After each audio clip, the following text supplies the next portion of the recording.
आउज़ बिल्लाहि मिनश शैतानिर रजीम बिस्मिल्लाहिर रहमानिर रहीम।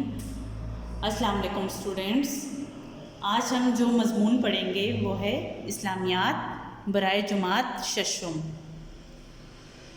इसमें हम बाब दोम ईमानियात और इबादात सबक नंबर 1 अल्लाह ताला पर ईमान, इस सबक की हम रीडिंग कर चुके हैं।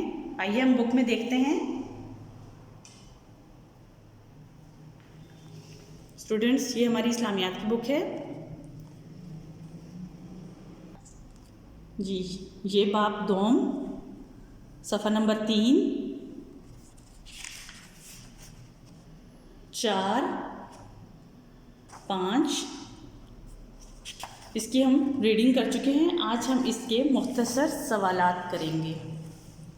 तो हम स्टार्ट करते हैं जी स्टूडेंट्स। जैसा कि सबक का नाम है अल्लाह ताला पर ईमान, तो सबक के नेम से ही हमें ये बात वाज़िया हो जाती है कि इस सबक में हमें बताया गया है कि हमें अल्लाह ताला पर कैसे ईमान लाना चाहिए, यानी कि ज़ुबान और दिल से इस बात पर पुख्ता यकीन और इकरार किया जाए कि अल्लाह ताला एक है, वो हमेशा से एक है और हमेशा एक रहेगा, यानी कि उसका कोई शरीक नहीं है। स्टार्ट करते हैं। सवाल नंबर 1, ईमान से क्या मुराद है? जैसा कि अभी मैंने आपको ऊपर बताया, ईमान से क्या मुराद है, इसका जवाब है ईमान से मुराद मान लेना, तस्दीक कर लेना, किसी चीज़ को हक समझ लेना है, यानी कि इस बात का दिल और ज़ुबान से इकरार कर लेना कि अल्लाह एक है, वो वाहिद है, वो हमेशा से है और हमेशा रहेगा। सवाल नंबर 2 है। सवाल नंबर 2 है, अगर कायनात में एक से ज़्यादा खुदा होते तो क्या होता? स्टूडेंट्स गौर करें इस बात पे, अगर एक से ज़्यादा खुदा होते तो क्या होता? जैसे घर में बहुत सारे बच्चे होते हैं तो वो आपस में लड़ना शुरू कर देते हैं, ठीक है, किसी ना किसी चीज़ पे कि ये मेरी है, ये मेरी है, मैंने ज़्यादा लेनी है, मैंने कम लेनी है, ऐसे होता है ना। तो अगर एक से ज़्यादा खुदा होते तो क्या होता? तो स्टूडेंट्स अपने माइंड में ये चीज़ बिठा लें, अगर कायनात में एक से ज़्यादा खुदा होते तो कायनात का निज़ाम दरहम बरहम हो जाता, यानी कि कायनात का जो निज़ाम अभी तक बिल्कुल ठीक चल रहा है ये कभी भी ना चल सकता। तो आपस में लड़ाइयाँ होती और कायनात जो है वो बिल्कुल दरहम भरम हो जाती।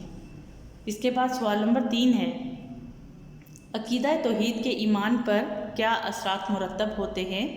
मुख्तसर तहरीर करें। तो अकीदा तौहीद के ईमान पर क्या असरात मुरतब होते हैं, इसके बारे में हम पढ़ेंगे। स्टूडेंट्स, अकीदा का मतलब है यकीन करना, तौहीद यानी कि अल्लाह ताला की वहदानियत पर, कि अल्लाह ताला एक है। तो इसके ईमान पर क्या असरात मुरतब होते हैं? तो इसके असरात ये मुरतब होते हैं, जैसे नंबर 1 पर है, जन्नत का वादा अकीदा तौहीद पर कायम रहने वालों के लिए है, यानी कि जो इस बात पर दिल और ज़ुबान से इकरार करे कि अल्लाह ताला एक है, वो वाहिद है, हमेशा से है और हमेशा रहेगा, और इसी पर अमल करे और सारी अपनी ज़िंदगी गुजार दें, अल्लाह ताला के साथ किसी को शरीक ना ठहराएं, तो उनके लिए जन्नत का वादा अल्लाह ताला ने किया है। नंबर 2 है, ऐसे लोग कनात पसंद और पुरसकून होते हैं जो हर मामले में अल्लाह पर तवक्कुल करने वाले होते हैं, यानी कि जो लोग कनात पसंद यानी कि तंग दस्ती में भी पुरसकून होते हैं, अच्छी ज़िंदगी गुजारते हैं और उन्हें किसी चीज़ की लालच नहीं होती, और वो हर चीज़ जो है वो अल्लाह ताला पर छोड़ देते हैं कि अल्लाह ताला सब कुछ बेहतर करने वाला है, वो हर चीज़ अच्छी कर देगा, या उसने मेरे लिए कुछ अच्छा सोचा हुआ है, तो अल्लाह ताला उनकी उम्मीदों पर पूरा उतरते हैं।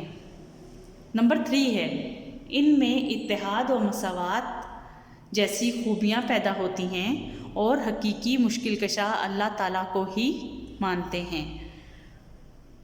इसमें हमें ये बताने की कोशिश की गई है स्टूडेंट्स कि जो लोग आपस में एक होकर रहते हैं और आपस में भाईचारा कायम करते हैं, इनमें ऐसी अच्छी खूबियाँ पाई जाती हैं, तो और वो अल्लाह ताला को ही आखिरत में, यानी कि बिल्कुल जो आखिरी हल होता है हर मुसीबत में, कि वो अल्लाह ताला को ही हम लोग कहते हैं, मानते हैं कि वही हमारी मुश्किल को हल करने वाला है, تو واقعی میں ہی اللہ تعالیٰ ان کی مشکلات کو حل فرما دیتے ہیں۔